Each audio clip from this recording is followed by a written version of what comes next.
Hello friends, this is Nitish. Friends, in the previous session we discussed complement set and difference of a set and some other operations on a set. In this session we discuss De Morgan's law.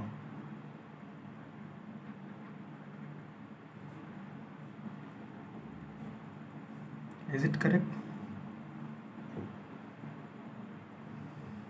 It states that for any two set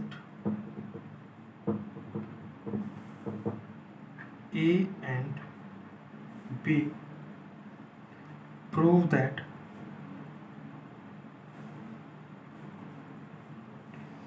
first A union B का जो complement है वो equal होगा किसके, A dash intersection B dash के। Second जो है वो A इंटरसेक्शन B का जो कॉम्प्लीमेंट है वो A dash union B dash के इक्वल होगा। करेक्ट? तो proof for first, suppose X be an arbitrary element of A union B dash। तो हम ऐसा लिख सकते हैं कि X is the element of A union B dash, पर X जो होगा वो नॉट एलिमेंट होगा किसका, A यूनियन B का। फिर ठीक है, अगर कॉम्प्लीमेंट है A यूनियन B का एलिमेंट तो ये X नॉट एलिमेंट होगा ये A यूनियन B का।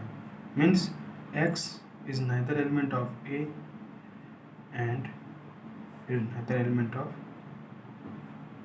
B।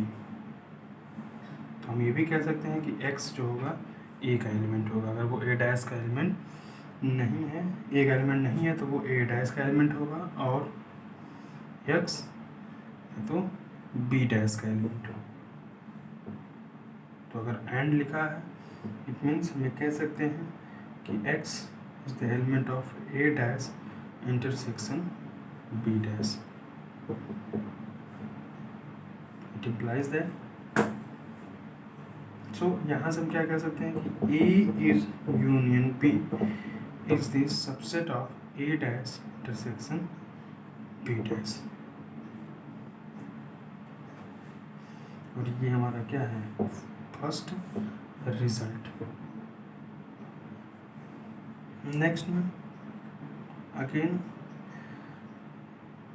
अगर हम ऐसा दिखा दें कि Y is the element of A dash intersection B dash, because Y be an arbitrary element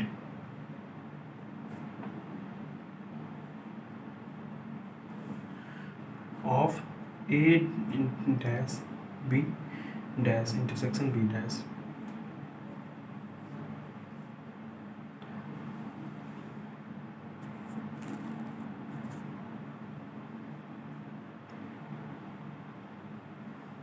तो यहाँ से हम क्या लिख सकते हैं कि Y is the element of A dash and Y is the element of B dash। That implies Y is not element of A and Y is not element of B। और इसको हम कंबाइंड फॉर्म में कैसे लिख सकते हैं, Y is the element of not element of A union B। अगर वो दोनों का एलिमेंट है इट मीन्स वो यूनियन का एलिमेंट नहीं होगा। अगर ये यूनियन का एलिमेंट नहीं होगा तो ये एलिमेंट होगा किसका, A यूनियन B के डैश का एलिमेंट। और यहाँ से हम क्या कर सकते हैं कि A dash intersection B dash is the subset of A union B dash, क्योंकि Y is the element be an arbitrary element of A intersection B dash, A dash intersection B dash. तो from 1 and 2, if A union B intersection is a subset of A dash intersection B dash, and second one is A dash intersection B dash is a subset of A union B dash. Then these are equal. A union B whole dash is equal to A dash intersection B dash, and this is the first result. Correct. Next, second,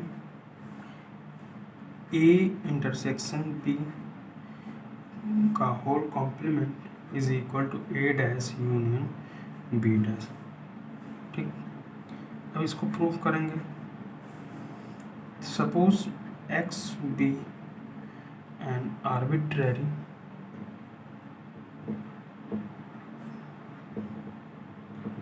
element of A intersection B का whole dash. Then क्या लिख सकते हैं हम? X is the element of A intersection B dash. That implies X is not element of A intersection B. अगर X जो है complement of intersection B का एलिमेंट है तो वो जो है A इंटरसेक्शन B का एलिमेंट नहीं होगा. It means X is not the element of A and X is not the element of B. अगर ये X A का एलिमेंट नहीं है और X B का एलिमेंट नहीं है, it means we can say that X is the element of A dash and X is the element of B dash. Is it correct? So हम इसको combined form में कैसे लिख सकते हैं? Is the element of A dash union X is the element of union B dash. It means A intersection B का whole dash is the subset of A dash union B dash. This one is the first equation. Again, let Y be an arbitrary element of A dash union B dash. Then Y be the element of A dash union B dash. Correct? That implies Y is the element of A dash or Y is the element of B dash. Correct? हम इसको कैसे लिख सकते हैं? Y is not the element of A or Y is not the element of B.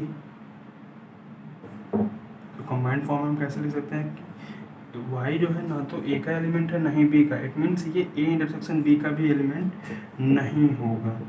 अगर ये intersection B का element नहीं होगा, इट मीन्स ये जो है A intersection B whole dash का एलिमेंट होगा. और यहाँ से हम कह सकते हैं कि अगर A dash union B dash is the subset of A intersection B whole dash, right, from 1 and 2